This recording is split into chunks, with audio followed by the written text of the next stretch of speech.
주신 것 만족함으로 메마르고 빈곤한 날 감사가 싹튼다.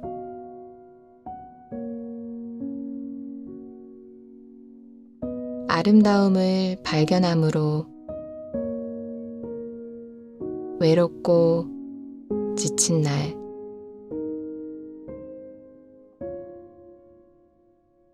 감사는 피어나 방긋 웃고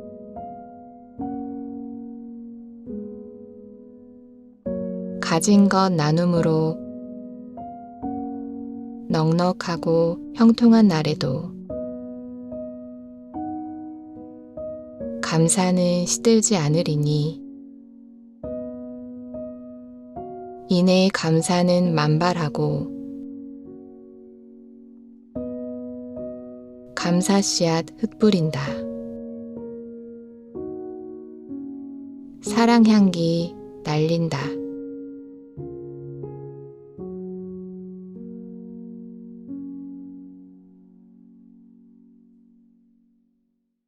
메마르고 빈곤한 날, 원망의 순간, 불평할 수밖에 없는 상황이지만 하나님께 은혜를 입은 사람들은 오히려 그날을 감사하는 날로 그렇게 만들어 가죠. 여러분, 지나온 날들을 돌아보면 정말 좋은 날만 있었는 게 아니죠. 기가 막힌 날을 만나고 이해할 수 없는 그런 순간들도 지나왔죠. 근데 그때는 몰랐지만 지금은 알 것 같아. 하나님의 손길이었구나, 하나님의 은혜였구나, 이렇게 알게 되는 것이죠. 여러분, 따지고 보면 우리의 모든 날들이 하나님의 은혜였습니다. 저는 문득 제 자신을 돌아보면 참 아득한 인생길을 지나왔는데 눈물이 날 만큼 하나님 은혜가 감사하더라고요. 그때 하나님이 아니었으면, 그런 날에 하나님 나를 붙잡으시지 않았으면 나는 어떻게 되었을까? 다 하나님의 은혜였어요. 사랑하는 여러분, 우리의 살아온 모든 순간, 모든 상황, 하나님의 은혜로 살아왔음을 여러분 믿으시길 바랍니다. 하나님은 오늘도 살아계시고요, 우리 그렇게 이끌어 가십니다. 뿐만 아니라 지난 날만 이끌어 오신 분이 아니고 우리의 살아갈 날, 주님 앞에서는 그날까지 하나님이 이끄실 줄로 믿습니다. 하나님은 변함없이 우리를 사랑하시고 우리와 동행하시는 분이 하나님이십니다. 오늘은 이 감사의 계절, 이 감사의 주일에 오늘 저는 심은 것을 거두는, 심은 대로 거두는 이 감사의 법칙을 함께 나누고 싶어요. 하나님이 이 우주 공간에 뿌려놓은, 하나님이 심어놓은 그 원리 하나가 뭐냐? 변함없는 원리가 심어서 거두는 법칙을 말씀합니다. 심은 대로 거두는 법칙. 오늘 이걸 여러분들이 꼭 가슴에 새겨져야 됩니다. 어느 시골에 청년이 농사를 짓고 있었습니다. 저는 시골 출신이기 때문에 농사 짓는 사람들은 심어서 거두는 이 법칙을 온몸으로 알고 있어요. 그래서 가을, 봄이 되면 반드시 심죠. 이 청년이 농사를 짓고 있는데 옆집 아저씨와 말다툼이 있었답니다. 그래서 기분이 나빠진 거예요. 그래서 밤에 모르게 옆집 아저씨 밭에 가서 잡초씨를 확 뿌려버리는 거예요. 여러분, 잡초씨 한번 뿌려지면요, 뽑아도 계속 올라온대요. 그 다음에도 계속 올라온다는 거예요. 이 청년이 확 뿌려버리니까 이 아저씨가 잡초 뽑느라고 얼마나 고생하는데, 그걸 보면서 고소하게 생각했다는 거예요. 우리 그런 심리가 있잖아요. 골탕 먹어봐라, 고소한. 그런데 이 청년이 그 아저씨 집에 아가씨와 연애를 하기 시작한 거예요. 그 예쁜 아가씨와 연애해서 결혼을 하게 됐어요. 이 아저씨가 지참금으로, 이 딸의 지참금으로 이 총각에게 이 밭을 준 거예요.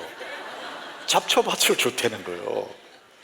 그래서 이 청년이 그때부터 말도 못하고 잡초 뽑느라고 늘 고생했다는 거예요. 이런 뿌린 대로 거둔다는 것, 이게 조금 우리 부정적인 이야기지만, 여러분, 나쁜 것을 뿌리면 나쁜 것을 거둬요. 좋은 것을 뿌리면 좋은 것을 거둡니다. 우리가 지금 얻고 있는 것, 내가 지금 얻은 것은 모두가 다 심은 것의 결과물입니다.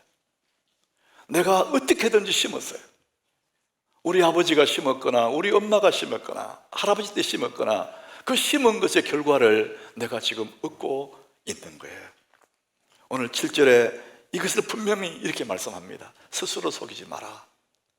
하나님은 업신여김을 받지 아니하시나니 사람이 무엇으로 심든지 그대로 거두리라 그랬습니다.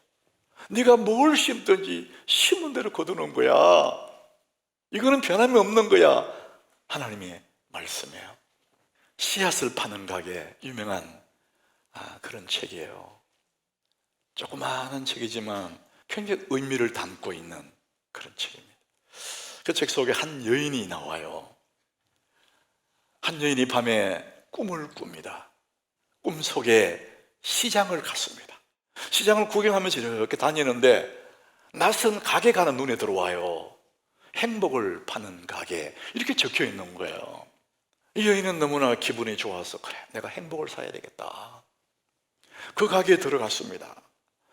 주인이 자기를 인사하며 영접하는데 보니까 주인은 천사였어요.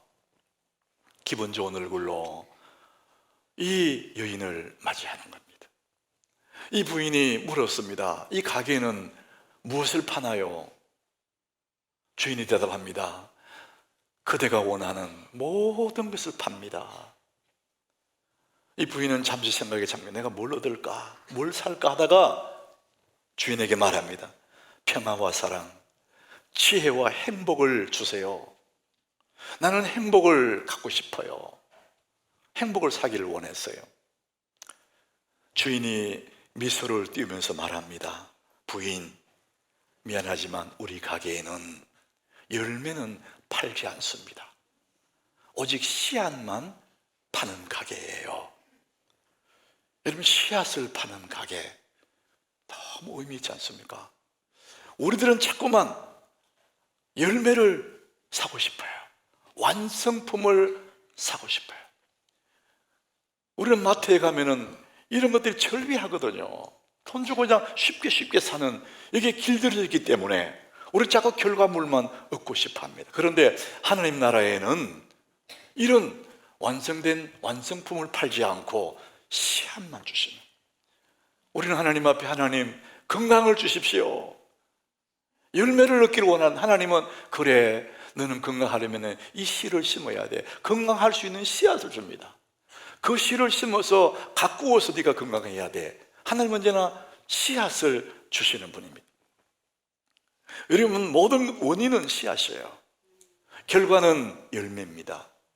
그래서 내가 심은 원인, 결과로 열매가 맺히는 거예요. 그런데 우리는 자꾸만 이 원인, 씨앗에는 관심이 없고 열매에 관심이 많은 거예요. 그래서 우리는 자꾸 결과를 바꾸고 싶어 해요. 더 좋은 것을 바꾸고 싶어요. 그렇다면 여러분들은 원인을 선택하셔야 됩니다. 좋은 씨앗을 선택하고 심어야 좋은 결과를 얻는 거예요. 여러분, 이 결과는 운명이에요. 우리가 할 수 있는 게 아닙니다. 내가 할 수 있는 것은 원인을 선택하는 것, 씨앗을 선택해서 심는 것만 내가 할 수 있습니다. 나머지는 결과로 따라오는 거예요. 이것은 하나님의 법칙이에요. 우리 다시 7절을 우리 같이 한번 읽어보겠습니다. 스스로 속이지 말라. 하나님은 업신여김을 받지 아니하시나니 사람이 무엇으로 심든지 그대로 거두리라. 이게 무슨 얘기죠? 하나님 니한테 안 속는다. 스스로 속고 살지 마라. 심지 않고 거두려고 하는 그것이 너를 속이는 거야. 그리고 적게 심어놓고 많이 거두겠다는 것도 너를 속이는 거야. 악한 것을 심어놓고 좋은 것을 거두겠다는 그 자체가 너를 스스로 속이는 거다. 하나님은 절대 속지 않는다, 이 말씀합니다. 지난주에 저 미주에 있는 저 동기 그 카톡방이 있어요. 친구들 카톡방이 있는데 거기에 아주 의미심장한 링크가 하나 올라왔어요. 유튜브 링크가. 가슴이 섬찟한 걸린 글을 제가 열어서 봤습니다. 제목이 이런 거예요. 만약 네가 악마라면. 챗 GPT에게 묻는 거예요. AI에게 물어봅니다. 만약 네가 악마라면 젊은 세대들의 그 마음에 자기도 모르게, 스스로도 모르게 어떻게 망가뜨릴 수 있을까? 대답해봐라. 그랬더니 이 AI가요 아주 명쾌하게 얘기합니다. 나는 편리함으로 망가뜨릴 거야. 사람들은 편리한 거 너무 좋아하잖아요. 그래서 그들이 원하는 것을 다 주겠다는 거예요. 그리고 정작 꼭 필요한 것을 빼앗아버리겠다는 거예요. 그러면 그는 망가진다는 겁니다. 그 중에 또 하나, 우리 가슴을 서늘하게 하는 게 하나 있는데, 어린 아이, 아직도 말도 배우기 전에 그 아이에게 휴대폰을 주겠다. 이 아이는 계속 손가락으로 스크롤 하면서, 그러면서 서서히 달콤하게 조용히 썩어가는 것을 지켜보겠다. 아이에게 이걸 주면은 이 아이의 이건 재밌다고 하면서 서서히 망가져가고 서서히 달콤하면서 조용히 그 아이 인생이 썩어져 간다는 거예요. 결론이 더 무서워요. 그들은 그것을 자유라고 부를 거야. 여러분 자유 좋아하잖아요. 내 하고 싶은 대로 하고, 내 먹고 싶은 거 먹고, 놀고 싶은 데 놀고, 자유. 그들은 자유라고 부르지만 그것들이, 그 자유가 그를 서서히 망가뜨릴 거야. 저는 너무 마음이 와닿더라고요. 여러분 하고 싶은 대로 하고 쉽고 편한 거 하고 싶잖아요. 그러면은 우선은 너무나 좋은데 내가 쉽고 편한 걸만 심었으니까 서서히 결과는 없는 거예요. 그래서 토주는 뭐라 그러냐면 이렇게 합니다. 지옥 가는 길은 연습이 필요 없다. 왜? 쉽고 편하기 때문에. 예수님은 넓은 문이다 그래요. 많은 사람들이 환수하면 그 길로 간다. 쉽고 편한 길 다 가고 싶어 하지 않냐? 그 토주는 그 지옥 가는 길은 연습이 필요 없다. 너무 쉽고 편하니까. 오늘 8절에 성경은 우리에게 경고합니다. 자기 육체를 위하여 심는 자는 육체로부터 썩어질 것을 거둔대. 육체를 위해 심는다. 이게 뭡니까? 자기를 위한 거예요. 내가 좋아하는 거, 내가 원하는 거, 자기주의, 이기주의입니다. 오늘 우리 읽지 않았지만 그 앞장에 보면 육체의 일은 분명하다. 음행, 더러운 것, 호색하는 것, 분쟁하는 것, 분열하는 것. 본질적으로 인간은 그런 걸 갖고 있다. 자기 마음대로 살고 싶어. 그래서 육체를 위해 심으면 어떻게 되느냐? 육체로부터 썩어질 것을 거두게 된다. 여러분 하나님의 이 법칙은 너무나 정확합니다. 심은 대로 거두는 법칙은 이 자연 농사에만 있는 게 아니에요. 우리 인생에 그대로 적용이 되는 거예요.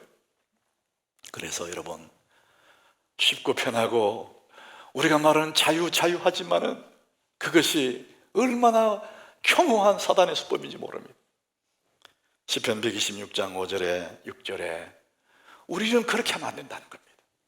우리가 참 읽어보겠습니다. 눈물을 흘리며 씨를 뿌리러 나가는 자는 기쁨으로 거두리로다. 울며 씨를 뿌리러 나가는 자는 반드시 기쁨으로 그 곡식단을 가지고 돌아오려다. 우리 그리스도인들은 눈물을 흘리며 씨를 뿌리다.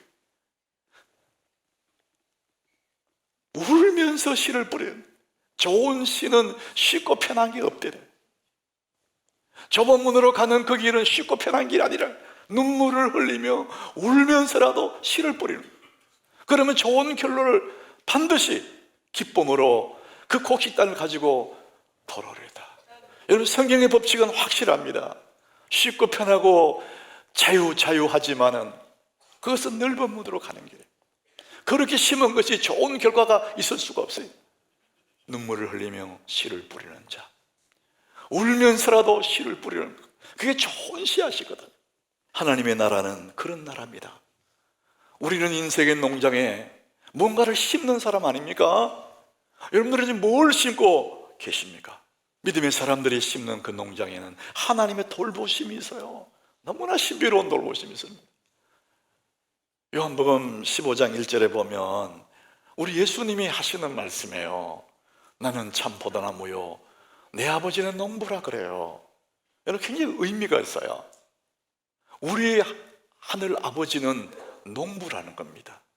마트의 주인이 아니고, 마트에 가면 이것도 저것도 마음대로 돈만 주면 완성품을 살 수 있는데, 내 아버지는 농부인데 농장 법칙을 가지고 있는데 완성품을 우리에게 주기를 원하시는 것이 아니고, 씨를 뿌려서 땀을 흘리며 가꾸면서 결과를 얻는 내 아버지는 농부라고 말합니다. 여러분, 이것을 꼭 기억하셔야 됩니다. 여러분이 원하는 게 있으면 그것을 심어서 가꾸어서 거두기를 원하십니다. 우리 하나님은 심어서 거두어서 기쁨으로 감격하는 그것을 보고 싶어하는 거예요. 자, 10월 지난달 둘째 주쯤에 여러분에게 설교한 내가 원하는 것을 얻는 세 가지 법칙을 얘기했었어요. 그것을 여러분 기억하실 겁니다. 내가 원하는 걸 얻는 법칙 가장 첫 번째가 구하여서 얻는 거예요. 구하여 찾고 두드리고 해서 하나님께 얻는 겁니다. 왜 그렇게 얻습니까? 하나님께로부터 오는 모든 것은 다 좋은 거니까. 그래서 기도하고 원하는 것을 구하는 겁니다. 그래서 우리는 이 한 달 동안 계속 주님 앞 새벽에 가서 두드리고 찾고 하나님께 구하지 않습니까? 이게 구하여서 얻는 게 첫 번째고, 그 다음 두 번째가 뭐냐? 내가 원하는 것을 얻는 두 번째 비결은 내가 원하는 것을 심어서 얻는다. 네, 그 말씀을 드렸습니다. 이게 성경에 어울리지 않습니까? 여러분, 내가 뭔가를 하나님에게 허락해달라고 기도할 때 구하여서 얻는 것은 하나를 얻습니다. 그런데 심어서 얻는 것은 하나를 얻는 게 아니에요. 내가 하나를 심었는데 100개를 얻습니다. 여러분, 농장에 농부가 씨앗을 하나 심을 때 하나 심었는데 하나를 얻는다면 안 심을 거예요. 본전인데 왜 심어요? 근데 하나를 심었는데 100개가 열리는 거예요. 여러분, 성경은 분명히 말하거든요. 30배, 60배, 100배를 얻는다. 그래서 여러분, 하나님은 우리에게 심어서 100배라는 이 멋진 결실을 주시기를 원하시는 것입니다. 여러분, 이것을 보면서 모릅니까? 사과 하나 심어서 하나 열리면 누가 심습니까? 사과 하나를 심었는데 100개가 뭡니까? 수백 배가 열리는 거죠. 이게 심어서 얻는 원리를 말씀하고 있습니다. 여러분들은 무엇을 심고 사십니까? 자, 오늘 우리는 이 추수감사주일인데 이 하나님의 심고 거두는 법칙에서 그럼 뭘 심을까? 오늘 성경은 가장 먼저 심을 것을 말하는데 6절입니다. 오늘 본문 6절. 제가 이 말씀을 어떻게 하든지 피해가 보려고, 왜? 목회자들 얘기니까 피해가 보려고 애를 썼는데 피할 수가 없었습니다. 그러기 여러분에게 제가 최소한 절제해서 말씀드립니다. 우리 같이 한번 읽어보겠습니다. 가르침을 받는 자는 말씀을 가르친 자와 모든 좋은 것을 함께하라. 여러분, 가르침을 받는 사람, 말씀을 가르치는 자, 딱 나누지 않습니까? 쉽게 말하면 성도와 목회자입니다. 가르침을 받는 자는 말씀을 가르치는 자와 모든 좋은 것을 함께하라. 성경은 그렇게 말합니다. 여러분, 우리가 한번 생각해 보세요. 나는 하나님을 경외해, 하나님을 사랑해. 그 말은 하나님 말씀을 사랑한다는 거잖아요. 하나님 말씀에 놓으신 이것을 경외한다는 거잖아요. 그 얘기는 뭡니까? 이 말씀을 선언하는 목회자를 나는 존중한다는 거잖아요. 하나님 말씀을 존중한다면서 목회자를 존중하지 않는다는 것은 그것은 스스로 속이는 거라는 거예요. 여러분, 저는 자주 우리 하나님의 성도들에게 정말 본질적인 얘기를 말씀을 드리는데, 우리가 이 땅에서 믿음의 사람들이 믿음에서 승리할 수 있도록, 이 세상에 살면서 믿음 붙잡고 승리할 수 있도록 하나님은 선물을 주셨는데 세 가지 선물을 주셨다 했잖아요. 첫 번째 뭐죠? 성경입니다. 성경을 하나님 우리에게 주셨어요. 두 번째가 뭐죠? 교회입니다. 교회. 이게 잘 잊어지니까 내가 또 반복해도 참 좋은 것 같습니다. 처음 듣는 것 같이 들으니까. 세 번째가 뭐죠? 목회자입니다. 성경과 교회와 목회자, 이 세 가지를 하나님 우리에게 선물로 주셨습니다. 이 세 가지 중에 어느 하나와도 멀어지면 내 신앙에 문제가 옵니다. 틀림없습니다. 우리는 이 세 가지를 나누어서 말하지만 성경과 교회와 목회자 말이죠. 사실은 뭉쳐놓으면 하나가 될 수 있습니다. 교회에 여러분 오셨잖아요. 오늘 하나님 말씀을 목사가 강론하지 않습니까? 어떤 면에서는 하나일 수도 있습니다. 그래서 하나님을 경외한다는 이야기는 그 말씀을 전하는 목회자도 존중한다는 이야기예요. 여러분, 마음이 좀 삐딱한 사람은 봐라 저 봐라, 목사님 자기한테 잘 알아간다. 그걸 고쳐야 돼. 그걸 고쳐야 돼. 여러분, 소고기 사오라는 거 아니에요. 하나님의 말씀을 존중하면 그래야 된다는 거예요. 그래야만이 여러분 귀에 하나님의 말씀이 들려요. 여러분, 저를 자꾸 뒤에서 뒷담화하고 목사님 왜 저래 이러면은 제가 설교할 때 말씀 귀에 안 들어옵니다. 누가 손해입니까? 그래서 좋은 태도를 가져야 돼요. 그래야 그 말씀이 좋게 들려. 그 내 영혼의 복이거든요. 여러분, 우리 교회 이 주일 추부의 메모란이 있잖아요. 그 설교를 다 메모하고 1년치 모아서 책으로 만든다는 분이 있어요. 얼마나 귀합니까? 우리 지난 주일 영상으로 간증한 우리 성도가 직장에 출근할 때까지 유튜브로 반복 듣고 가서 노트에 정리를 한다지 않습니까? 말씀에 대한 존중을 말합니다. 우리 설교 소체가 여러분에게 이제 보내질 거예요. 매주마다 목자들에게. 그 목자들은 또 다른 사람이 막 보내주는 하나님의 말씀을 존중하는 거죠. 내가 주일 말씀을 들었고 그게 너무 아까워서 자녀에게 알려주는 그런 부모. 이게 말씀에 대한 존중입니다. 여러분, 오늘 7절에 우리 한 번 더 보십시오. 뭐라고 하냐면은 스스로 속이지 말래요. 이게 무슨 얘기죠? 스스로 속이지 말라 해놓고 하나님은 업신여김을 받지 않는다. 네가 사람은 속일 수 있지만 나는 못 속여. 그 얘기가 뭡니까? 네가 하나님의 말씀을 전하는 사람을 업신여기면서 믿음 좋다, 내 신앙엔 대단하다, 그거는 바로 너를 속이는 거야. 네 스스로 속고 사는 거야. 그렇지만 하나님 나는 안 속는다. 여러분, 명쾌하게 말씀하고 있는 것입니다. 사랑하는 여러분, 이 하나님의 말씀을 귀히 여기시기를 바랍니다. 말씀에 대한 경외하는 마음을 가지셔야 돼요. 사실 우리 믿음의 기초가 뭡니까? 하나님의 말씀이잖아요. 이 말씀이 안 들어온다, 내 영혼이 어두운 거죠. 우리 교회는 꾸준히 목회자를 돕는 일을 합니다. 왜냐하면 목사님 한 사람이 그분을 잘 우리가 도와드리면 그 뒤에 교회 하나가 있잖아요. 교회가. 교회 다를 세울 수는 없지만 목회자 한 분을 잘 우리가 위로해드리고 격려해 도와드리면 이분을 통해 교회가 세워지니까요. 그래서 우리는 행복한 동행 목회자 세미나 이것을 처음 시작해서 지금까지 해왔는데, 이 예배당을 짓기 위해서 땅을 파기 시작할 때, 기초공사 땅을 팔 때 그때 우리 첫 행사를 했습니다. 저기 설악산 입구에 있는 켄싱턴 호텔에 어려운 목회자 부부를 모셔서 위로하고 격려하고, 목사님 사모님 힘을 내셔야 돼요, 이런 일을 했거든요. 목회자를 존중하는, 말씀 살기를 존중하는 그 모습을 통해서 우리 하남교회가 복을 받았지 않습니까? 여러분, 교회도 하나님의 은혜를 복을 받을 일을 해야 되는 거거든요. 저는 그걸 믿는 사람입니다. 코로나가 기승을 부릴 때 하남에 있는 모든 교회들이 얼마나 어려웠습니까? 그래도 우리 교회가 하남에서는 맏형과 같은, 한 가정의 맏이 형님 같은 그런 교회이지 않습니까? 여러분, 가정의 형님이 형 노릇 잘해야 동생들이 편하잖아요. 저는 그런 마음이 들어와서 그때 우리 하남교회가 우리와 아무 상관없는 어려운 하남에 있는 교회들, 한 교회에 100만 원씩 100교회를 2번이나 우리가 보내서 그냥 송금하고 그걸로 끝. 잘난 척도 한 적도 없고 그렇게 했었어요. 그때는 많은 사람이 동참했었어요. 얼마나 보람 있는 일입니까? 우리는 목회자 한 분에게 힘내라고 했지만은 하나님 그것을 기쁘게 받으시고 그걸 통해서 하나님 나라가 세워지고 우리 하남교회는 그래서 복을 받았다. 저는 그렇게 믿는 겁니다. 스스로 속이지 마라. 말씀을 받는 자는 가르치는 자와 모든 종과 함께하라. 저는 그것을 믿는 사람이에요.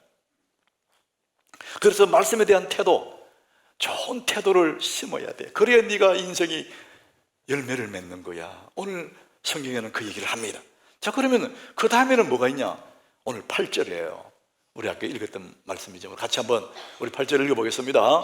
자기 육체를 위하여 심는 자는 육체로부터 썩어질 것을 거두고 성령을 위하여 심는 자는 성령으로부터 영생을 거두리라. 육체의 밭에 심는 사람은 썩어질 것을 거두게 되고 성령으로 심는 사람들은 성령으로부터 영생을 거둔다, 이렇게 말씀합니다.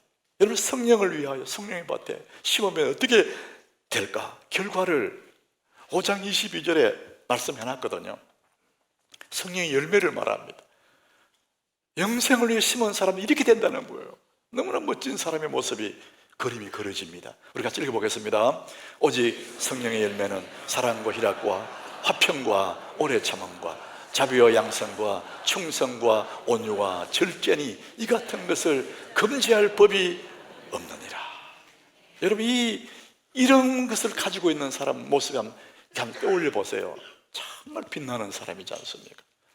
너무나 행복한 사람의 모습이고 너무 따뜻한 사람의 모습이고 그야말로 꽃밭의 향기 같은 이런 사람의 모습이 이 모습 아닙니까? 이 성령의 열매라는 거예요. 성령의 열매는 사랑과 희락과 화평과 이런 열매들이 주렁주렁 맺히는 정말 아름답고 소중한 사람의 모습이에요. 품격 있는 사람의 모습을 말합니다.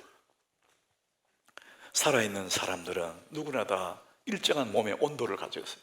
따뜻한 온도를 가지고 있습니다. 근데 아무리 훌륭한 사람도 죽으면 사늘합니다.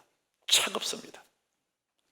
여러분, 하나님의 은혜 아래 있는 사람들, 살아있는 사람들, 성령의 열매가, 인격의 열매가 맺혀있는 사람들, 얼마나 따뜻하고 향기나고 아름답고 소중한 사람들의 모습이 아닙니까?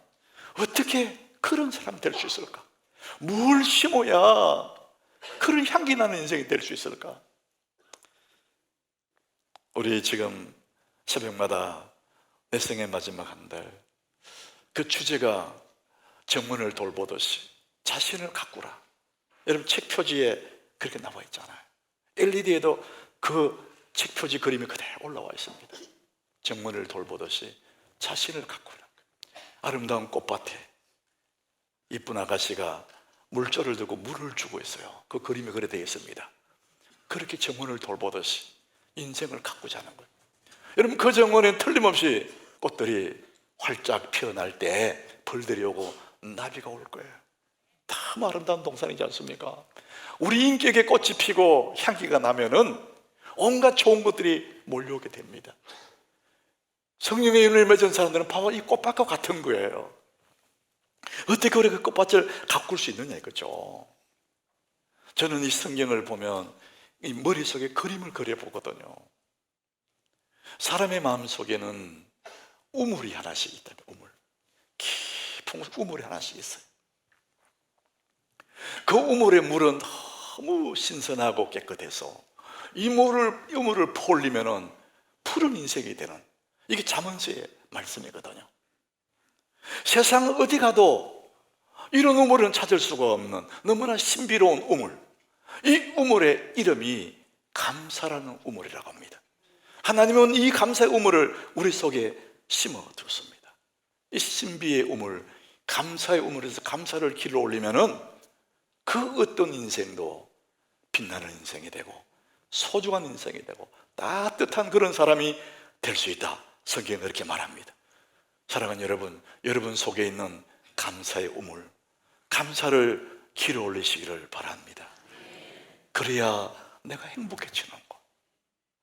온갖 것을 다 가져도 감사하지 않으면 삭막해지는 거예요. 그러나 아무것도 없어도 감사의 우물에서 감사를 길어, 하나님 감사합니다. 감사할 때 나는 너무나 따뜻한 아름다운 정원 같은 그런 인생이 되는 것입니다. 데살로니가전서 5장 18절 우리 같이 읽습니다. 범사에 감사하라. 이것이 그리스도 예수 안에서 너희를 향하신 하나님의 뜻이니라.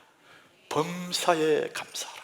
따라합시다. 범사에 감사하라. 이 범사라는 것은 모든 순간을 말합니다. 내 인생 곤고할 때, 내 인생이 형통할 때, 이해되지 않는 순간에도 범사에 감사해라. 그래야 네 인생이 행복한 거야. 성경은 그 얘기를 하고 있는 겁니다. 우리는 이것은 알고는 있지만은 여러분 남편이 하루아침에 직장에서 직장을 잃어버려요. 직장을 그만두게 됐어요. 이제 어떻게 살아야지? 이럴 때, 이런 순간에 감사할 수 있을까? 이사는 가야 되는데 전세금이 준비가 안 돼 있어. 모자라. 은행에 융자를 하려 융자도 안 돼. 이거 어떻게 하면 좋아? 이럴 때도 감사할 수 있을까? 어느 날 내 몸에 질병이 찾아와서 건강이 무너져. 사고 나서 내 몸의 한 부분이 고장이 났어. 아주 너무나 피곤한 때야. 이럴 때도 감사할 수 있을까? 저는 그런 상황에서도 성도들이 감사할 수 있다는 것은 참 쉽지 않다 생각하는 사람. 저도 목사지 않습니까? 내가 그 일을 당해도 쉽게 감사할 수 있을까? 그런데 성경은 범사에 감사하라 그러거든요. 삶의 곤고한 그 순간에도 너는 감사하라 그러거든요. 그래야만이 그것을 이겨낼 수 있고 그 어려움이 유익이 될 수 있다, 그렇게 말하는데, 이런 상황에서 감사할 수 있을까? 성경은 우리 힘으로는 감사할 수 없다, 그러나 감사할 수 있는 길이 있다고 말합니다. 골로새 3장 17절에요. 내 의지로는 감사가 안 되지만, 내 생각으로는 불만밖에 나오지 않겠지만, 이럴 때 어떻게 감사하느냐? 무엇을 하든지 말에나 일에나 다 주 예수의 이름으로 하고 그를 힘입어서 하나님께 감사하라. 따라합시다. 그를 힘입어 하나님께 감사하라. 내 힘으로는 감사할 수 없어. 그런데 그를 힘입어서, 그리스도 예수를 힘입어서 하나님께 감사하면 오늘의 이 고난이 유익으로 바꿀 줄로 믿습니다. 그 감사의 능력이 거기에 있는 거거든요. 여러분, 원망과 불평은 결코 우리의 삶을 윤택하게 하지 없습니다. 잡초를 뿌리는 겁니다. 원망의 잡초, 불평의 잡초를 뿌리는 거예요. 그러나 그런 상황 속에서도 내 힘으로 할 수 없지만은 주 예수의 이름으로 그를 힘입어 감사할 때 우리는 그 고통이 유익으로 아름다운 꽃이 피는 인생이 될 수가 있다는 것입니다. 제가 주중에 한 가정에 신방을 다녀왔는데 그 가정이 올로 목사님 가정이에요. 서울에 있는 큰 교회 올로 목사님 목회 잘 마치고 마친 올로 목사님 가정이, 올로 목사님이 이제 연세가 높으셔서 천국 가시고 연로하신 어머니와 아들이 사는 가정에 다녀왔습니다. 이 가정에는 3남 2녀였는데 이 아들이 막내로 태어났답니다. 엄마는 지금 막내와 함께 살고 있는데 43살인가 그렇더라고요 지금. 그런데 이 아이가 어린 시절에 태어나서 사랑받고 막내가 사랑받고 그러는데 또래보다 이 걸음마를 잘 못하더라는 거예요. 그래서 병원에 가보니까 의사 진단이 근육이 조금씩 소실된다. 그래서 이 아이가 20살 때쯤 되면은 더 이상 살 수 없다, 이런 진단을 받았답니다. 정말 이 아이는 계속해서 근육이 소실되어서 나이가 들어가는데 9살 때쯤부터는 이제는 걸을 수가 없어서 휠체어를 타고 초등학교를 겨우 졸업했다 그래요. 가면서 점점 몸은 마비가 되어서 이제는 몸 전체가 움직일 수 없어서 침대에만 누워 있어요. 손가락 요 몇 개가 움직인답니다. 다 움직일 수가 없대. 얼마나 기가 찹니까? 얼마나 하나님이 원망스럽고 신체 타령이 나고. 근데 그런 가운데서 우리 하남교회 온라인 예배에 들어와서 목회자의 설교를 이 손가락으로 다 요약해가지고 다른 사람들에게 막 보낸다는 거예요. 자기는 남들처럼 걸을 수도 없고 남들처럼 말할 수도 없고 남들처럼 내 옷을 한번 입을 수도 없는 그런 처지에 있는 사람인데 제가 가보니까 얼굴이 환해요. 그림자가 하나 없어요. 그 모습 보니까 가슴 벅찬 감격 속으로 저를 쳐다보더라고요. 누워가지고 목사가 신방 온다고 전날 밤에는 잠을 이룰 수 없을 만큼 흥분했다는 거예요. 목사님 오신다고. 나는 그 소리 들으니까 더 미안하고 더 송구하고 부끄럽더라. 내가 다녀가도 아무 일이 나지 않을 텐데 이 사람은 그렇게 나를 기다렸다는 거예요. 그는 오랜 세월 동안 병상에 누워서 버려진 것 같이 움직이도 못 누워 있으면서 그 가운데서 하나님과 동행했던 자기만의 그 아름다운 이야기들을 이 손가락으로 타이핑해서 글을 썼는데 그것을 모아서 책으로 출간 준비하고 있다고 그래요. 그래서 추천서를 써달라고 하더라고요. 그 책 제목도 만들었답니다. 복덩이의 행복한 동행 일기. 복덩이는 엄마가 지어준 이름이래요. 그 엄마의 마음이 얼마나 무겁겠어요. 근데 살아가다 보니까 이놈이 복덩이구나. 그게 복덩이라고 부른대요. 그리고 행복한 동행 일기. 남들은 어찌 볼지 모르지만 주님과 함께 침상에서 친밀하게 주님과 동행하는 그 순간이 너무 아름답고 감사해서 복덩이에 동행 일기를 써서 출판을 준비하고 있답니다. 사랑하는 여러분, 여러분은 어떻게 살아오셨습니까? 온몸이 멀쩡하고 원하는 것을 먹을 수 있고 원하는 곳을 갈 수 있고 그러면서 여러분 어떻게 살아오셨습니까? 시편 107장 1절에 하나님이 이렇게 말씀하십니다. 우리 같이 읽어봅니다. 여호와께 감사하라. 그는 선하시며 그 인자하심이 영원하미로다. 내가 아무리 곤욕스러운 일을 만나도 여전히 그는 선하시고 기가 찬 일을 만나도 그는 여전히 인자하시고 여러분 아무리 힘든 일을 만나도 하나님이 살아계실 줄 믿으시길 바랍니다. 그분은 여전히 선하십니다. 그분은 오늘도 우리를 이끌어 가십니다. 그러므로 여호와께 감사하라. 내가 할 수 있는 일은 그 하나님께 감사하는 거예요. 그럴 때 모든 아픔들이, 모든 슬픔들이, 모든 고통들이 아름다운 꽃으로 피어나게 되고 내 삶은 정말 풍요로운 그런 삶이 될 줄로 믿습니다. 여호와께 감사하라. 그는 선하시며 그 인자하심이 영원하미로다.